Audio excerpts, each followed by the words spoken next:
Jean-Marc Jancovici, bonsoir. Vous êtes ingénieur, polytechnicien, spécialiste des questions environnementales, des questions d'énergie, et vous venez de publier Changer le monde, tout un programme aux éditions Kalman-Levy. Alors, je vais aller directement à ce qui m'a le plus frappé.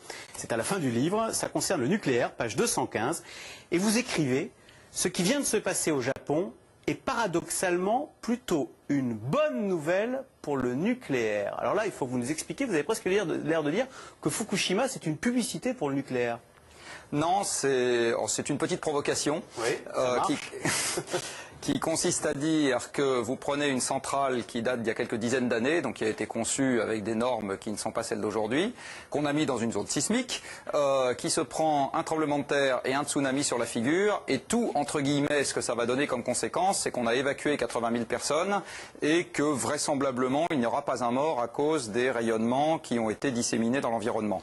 Donc il faut remettre ça dans son contexte, hein. On est dans le contexte d'un tsunami qui a tué 30 000 personnes, qui a détruit des villes côtières, des ports, des routes, des usines, des raffineries, etc.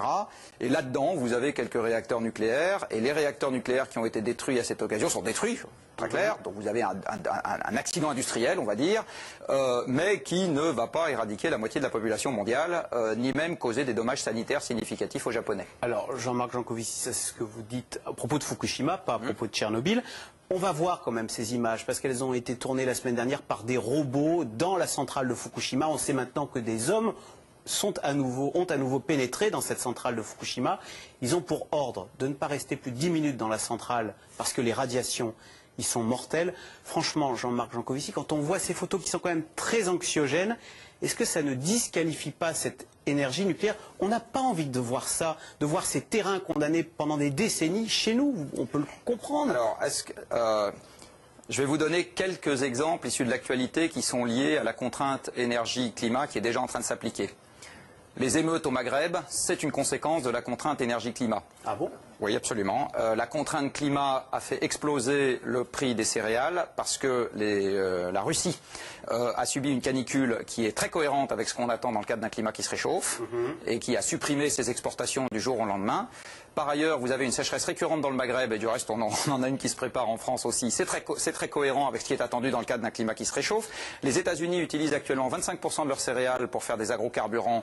C'est très cohérent avec un pétrole qui devient de moins en moins disponible. Et vous mettez tout ça à la queue leu-leu et vous avez les émeutes de la faim qu'on a eues au Maghreb qui ont déclenché les émeutes que nous connaissons, les troubles politiques que nous connaissons, exactement comme en 1789, une famine en France, face à un pouvoir politique pas très légitime, a causé les troubles politiques que nous connaissons.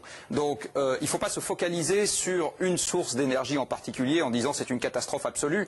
Malheureusement, on rentre dans une période, et c'est ce que j'essaye d'expliquer dans ce livre, dans lequel, si on a des pudeurs de jeunes filles, tout ce qu'on aura à l'arrivée, c'est de constater que l'enfer est pavé de bonnes intentions. C'est ça qui nous guette. Vous tuez deux énergies qui sont souvent présentées par les écologistes comme les énergies qui vont sauver le monde. L'éolien, vous dites d'abord l'éolien c'est ridicule, c'est tout petit. Et puis alors en France, il faudrait le coupler avec des centrales à gaz, donc c'est contre-productif. Et alors surtout, le solaire, mais vous dites même, fabriquer un panneau solaire, ça consomme plus d'énergie que ce panneau solaire ne va en produire durant sa vie. Alors ça, c'est incroyable. Le solaire, c'est même négatif, vous dites, pour le C'est pas tout à fait exact. Ça consomme moins d'énergie que ce que ça va en restituer. Mais si vous faites le panneau dans un pays dans lequel les centrales électriques sont au charbon, et que vous utilisez ce panneau, et c'est ce qui se passe. Et que vous utilisez ce panneau dans un pays dans lequel l'électricité est disponible avec assez peu de CO2, donc beaucoup de nucléaire ou beaucoup de barrages, parce que c'est essentiellement ça qui fait de l'électricité sans CO2 de manière significative, eh bien, vous n'allez pas rembourser les émissions de CO2 de départ dans les économies d'électricité de réseau que vous aurez ensuite. Donc fausse bonne idée. Éolien solaire, fausse bonne idée. Alors en plus, il faut voir que l'éolien aujourd'hui c'est 1% de l'électricité mondiale, l'hydroélectrique c'est 15%, et que le photovoltaïque c'est encore 10 fois moins. Donc 0,1. On est dans une... Oui, c'est même encore un peu moins que ça. Donc aujourd'hui on est dans une course contre la montre. Je soutiens dans ce bouquin que 2008 est déjà une crise énergétique.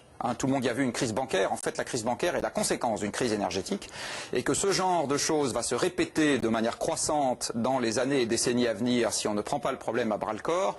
Il est évident que les conséquences sociales, environnementales, économiques et tout ce que vous voulez de ce genre d'épisode à répétition ne changera pas. Ces conséquences ne changeront pas, juste si on se contente d'essayer de développer l'éolien et le photovoltaïque. On part de beaucoup trop bas et on a affaire à des marges de manœuvre qui sont beaucoup trop Vous préconisez l'abstinence Et vous dites, donc, pour se désintoxiquer du pétrole, d'ailleurs, il faudrait relever les taxes sur l'essence. Là, vous n'allez pas vous faire des amis. Il faut quoi?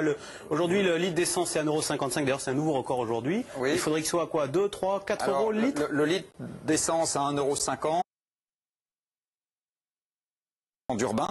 Et ça sera le premier problème auquel on va devoir faire face, avant même les coûts de transport des gens qui habitent en banlieue.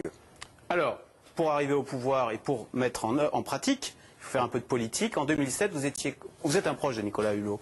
En 2007, vous disiez qu'il valait mieux pas qu'il se présente parce que finalement, on est plus audible quand on est en dehors du jeu politique. Est-ce que vous dites la même chose aujourd'hui pour 2012? Alors, ce que je dis aujourd'hui, c'est que quand on a quelques idées sur lesquelles on se focalise, il vaut mieux être en dehors que dedans. Ouais. Parce que si vous êtes le candidat qui porte ces idées, la règle du jeu veut que tous les autres candidats essayent de vous dézinguer et donc ils essayent d'expliquer que votre idée n'est pas bonne.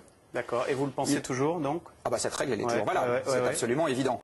Je ne suis pas intimement persuadé que c'est en se mettant directement dans la compétition que Nicolas Hulot va réussir à porter le mieux les idées qu'il défend. Mais l'avenir va le dire. Il est devenu anti-nucléaire d'ailleurs. Alors, vous pensez que précisément, c'est parce que maintenant il fait de la politique, il est obligé de faire des concessions aux Verts? Alors, sans rien renier à l'estime que je porte à l'individu et à l'affection que je lui porte, il y a une chose évidente qu'on peut constater, c'est que à partir du moment où vous avez besoin d'un parti pour porter votre campagne, et que ce parti a trouvé son fondement, la création des Verts, c'est le fait d'être contre le nucléaire, c'est assez difficile de dire je vais aller me présenter devant les primaires de ce parti et de dire que vous êtes favorable au nucléaire. Alors, la tactique, il n'est pas intimement anti-nucléaire, lui. Je n'en sais rien. Je vous dis juste, vu de l'extérieur, vous vous attendez logiquement, s'il se présente aux primaires d'un parti qui est contre le nucléaire, à ce qu'ils ne disent pas qu'il est fortement pour, et même plutôt à ce qu'ils disent qu'il est contre tièdement ou fortement. Vous parlez absolument pas des gaz de schiste. Bonne ou mauvaise idée d'aller exploiter... Le gaz, c'est pas très polluant comme énergie fossile, d'aller exploiter ce gaz. Il y en a beaucoup en France. Alors le gaz, c'est suffisamment polluant quand même. Il faut savoir que le gaz, c'est dès à présent 20% des émissions zéro.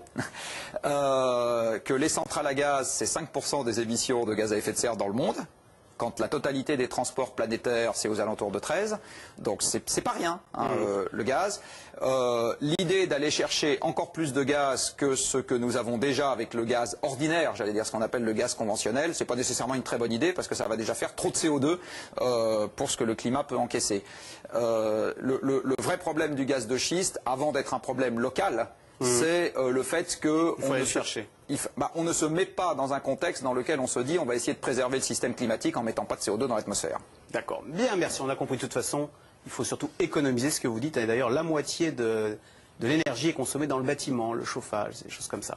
Merci beaucoup Jean-Marc Jancovici. Donc je rappelle, vous êtes ingénieur et auteur de Changer le monde, tout un programme. C'est aux éditions Calman Levy. Merci beaucoup. Merci. Restez avec nous tout de suite. C'est dans l'air qui revient sur le risque d'attentat terroriste que nous apprenons.